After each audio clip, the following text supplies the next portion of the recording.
இலங்கையில் இருந்து திருச்சிக்கு ஸ்ரீலங்கன் ஏர்லைன்ஸ் விமானம் மூலம் 9 கோடி ரூபாய் மதிப்புள்ள உயர் ரக கஞ்சாவை கடத்தி வந்ததாக பயணி கைது செய்யப்பட்டார்.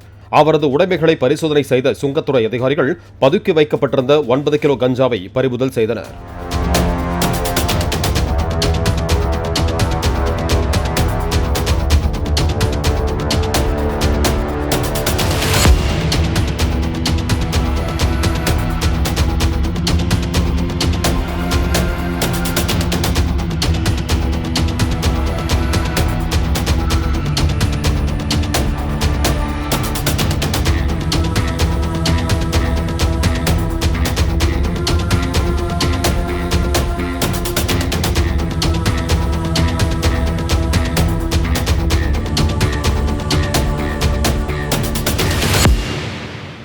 பிளே ஸ்டோர் மற்றும் ஆப் ஸ்டோரில் இருந்து பாலிமர் செயலியை QR கோடு மூலம் பதிவிறக்கம் செய்யுங்கள்.